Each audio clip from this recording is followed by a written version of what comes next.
Olá, tudo bem? Vamos estudar juntos hoje a lição de número 4, que tem como título Vendo a Face do Ourives. A lição ela inicia com uma ilustração muito interessante, onde nos mostra um ourives, que é uma pessoa que trabalha com ouro, prata e outros metais.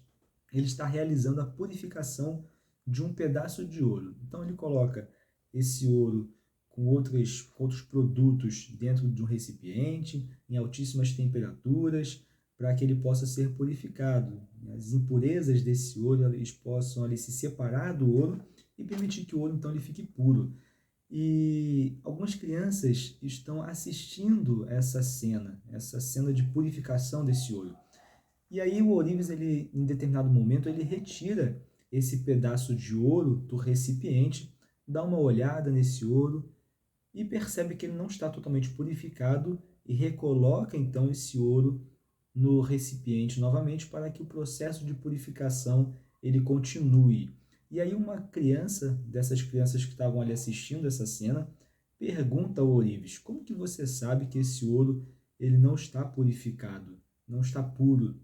E aí o ourives então ele responde: o ouro ele está realmente puro, ele está purificado quando eu consigo enxergar a minha imagem nele, quando eu consigo enxergar a minha imagem nesse pedaço de ouro. E é muito interessante quando nós fazemos uma analogia, quando percebemos que Deus, ele nos coloca nos crisóis da vida, nos coloca nas provas de fogo, justamente com o intuito de nos aperfeiçoar. E quando, então, que nós estamos realmente sendo aperfeiçoados, como que Deus, digamos assim, ele pode perceber que nós estamos sendo aperfeiçoados? Quando ele consegue enxergar a sua imagem em cada um de nós.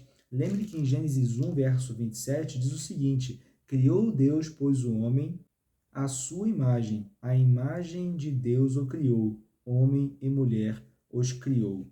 Deus ele nos cria à sua imagem, à sua semelhança. Porém, o pecado ele destrói a imagem de Deus em cada um dos seres humanos, em cada uma criatura de Deus. A intenção de Satanás é justamente destruir essa imagem. E o pecado realmente faz com que nós não consigamos enxergar a imagem de Deus nos seres humanos. Então, Deus ele nos purifica. Ele nos coloca nas provações para que nós possamos ser purificados, para que nós possamos ter o nosso caráter purificado. Porque justamente Deus ele quer fazer isso para nos restaurar aquilo que nós éramos lá na origem. E com isso poder então nos salvar. Ele quer com isso nos preparar para a vida eterna, como nós já falamos nas lições anteriores. Perceba um trecho aqui do Desejado de Todas as Nações. Diz o seguinte: a própria imagem de Deus tem de ser reproduzida na humanidade. A honra de Deus, a honra de Cristo, acha-se envolvida no aperfeiçoamento do caráter de seu povo. Veja, quando os seres humanos estão tendo a sua vida, o seu caráter aperfeiçoado, Deus, Cristo Jesus, estão sendo honrados. E é justamente por isso que o inimigo nos ataca. É por isso que o inimigo quer destruir os seres humanos. O inimigo, quando ele quer destruir cada um de nós, não é porque ele se preocupa realmente conosco. Não é porque ele quer destruir você porque ele te odeia. Satanás quer destruir os seres humanos porque ele odeia Deus, porque ele odeia Cristo. E ele sabe que dessa maneira Deus será desonrado. É isso que o inimigo quer, desonrar Deus. O inimigo tem essa intenção. E se, a partir do momento que nós, sendo aperfeiçoados, tendo nosso caráter aperfeiçoado, estamos honrando a Deus, justamente o inimigo vai querer destruir-nos, destruir a imagem de Deus nos seres humanos para que Deus seja desonrado, porque o inimigo odeia a Deus. Veja que nós estamos inseridos numa batalha cósmica, num verdadeiro conflito entre o bem e o mal, um verdadeiro conflito entre Cristo e Satanás. E é interessante que a vida de Jó nos mostra de forma bem clara esse conflito. Logo no capítulo 1 do livro de Jó, lá nos versos 6, 7 e 8, nós percebemos ali que a corte celestial se reúne e Satanás aparece nessa reunião. E aí Deus pergunta para Satanás, né, de onde vens? E ele responde, eu venho de rodear a terra e de passear por ela. E aí Deus ele faz uma outra pergunta, você tem visto o meu servo Jó? Você tem acompanhado meu servo Jó? Homem íntegro, fiel, temente a Deus, né, que me honra constantemente. E aí o inimigo fala, é claro que ele é isso tudo aí, porque ele tem uma vida tranquila, ele tem uma vida boa lá na terra, então é por isso que ele te honra, é por isso que ele é temente, é por isso que ele é fiel. E aí a gente sabe da história, a gente sabe que Deus então permite que o inimigo ali, ele prove Jó, ele realmente Deus permite que Jó ele entre num crisol, numa prova de fogo, onde o inimigo ele tira tudo de Jó, atinge a saúde de Jó. E é muito interessante também nós percebemos que, como nós falamos na lição anterior, Deus muitas vezes ele nos coloca no crisol com o intuito de nos aperfeiçoar, aperfeiçoar nosso caráter, nos preparar para a vida eterna, como nós falamos.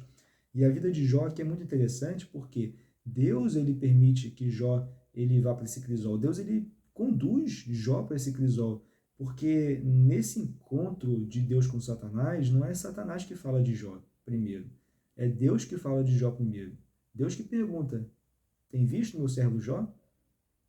Não é Satanás que fala, o seu servo Jó é isso, isso, aquilo, não. Então Deus ele tem já a intenção de conduzir Jó para um crisol, né, com algum objetivo, óbvio, né? E nós podemos perceber que nesse objetivo de Deus, né, além de realmente nos fazer ter, né, essa história para nos inspirar, para nos orientar, para nos conduzir, também era para aperfeiçoar a vida de Jó, porque lá no final do livro de Jó, já no último capítulo 42, lá no verso 5, a gente vê que Jó reconhece que tinha um conhecimento fraco de Deus, né?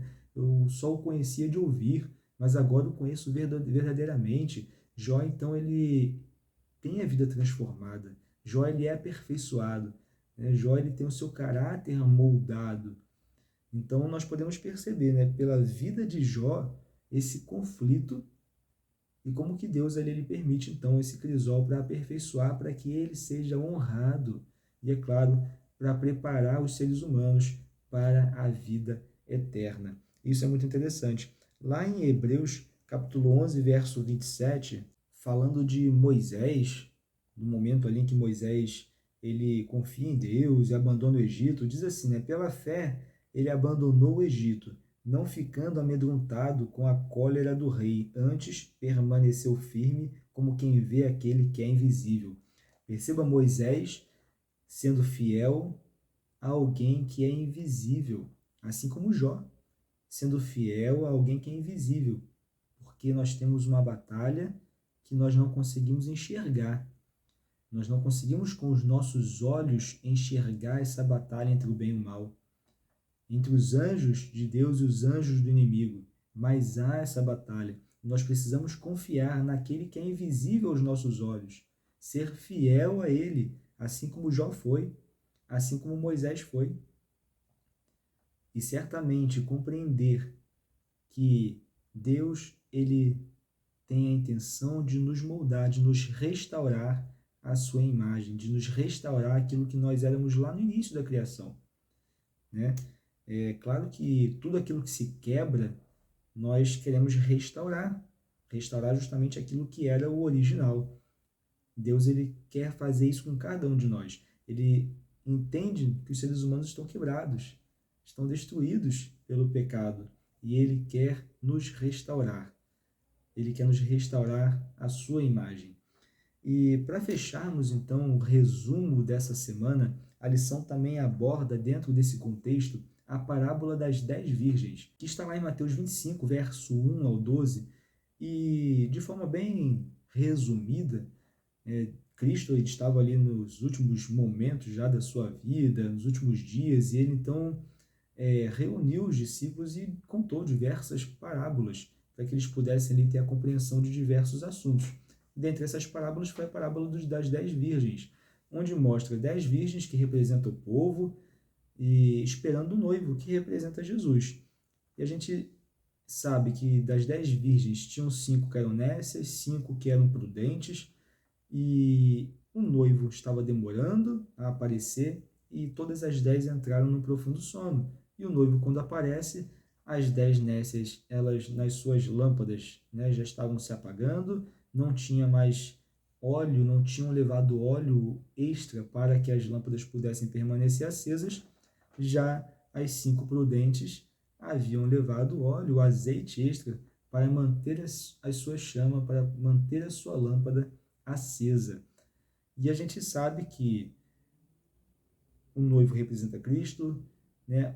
As 5 prudentes, o povo que realmente, né, vai estar esperando Jesus voltar, esperando Cristo retornar de forma prudente, com o Espírito Santo, que seria esse óleo extra, e as 5 nécias, elas vão ficar de fora, porque elas não tinham ali o seu óleo extra, e ao pedirem o óleo, um pouco de óleo para aquelas prudentes que haviam levado óleo extra, as prudentes falaram que eu não posso compartilhar com vocês, não posso dar para vocês, não posso dividir, né? E justamente a gente sabe que o Espírito Santo, cada um vai buscar de forma, claro, individual, né? Nós precisamos estar em comunhão com o Pai, estudando a sua palavra, né? Estando em comunhão diária, e certamente nós seremos enchidos do Espírito Santo, e teremos então o Espírito Santo em nossa vida também de forma bem firme no retorno de Jesus. Mas nós também entendemos que esse óleo, né, esse azeite, também pode representar o caráter de cada um de nós. Justamente porque o nosso caráter também é algo que nós não podemos dividir com o outro. Eu não posso dar um pouquinho do meu caráter para você. Você tem o seu caráter e eu tenho o meu. Então, Deus ele deseja aperfeiçoar o nosso caráter, deseja aperfeiçoar o seu caráter, para que nós possamos estar preparados quando o noivo retornar, para que possamos estar realmente prontos para herdar as mansões celestiais. Então, Deus ele tem a intenção de nos aperfeiçoar, aperfeiçoar nosso caráter, restaurar a sua imagem em cada um de nós, para que possamos então herdar a vida eterna. Esse é o objetivo de Deus. Então, que você possa permitir que ele aperfeiçoe o seu caráter. Porque lá na frente, quando Jesus voltar, você não vai poder pedir emprestado para ninguém um pouquinho de caráter, um pouquinho do Espírito Santo.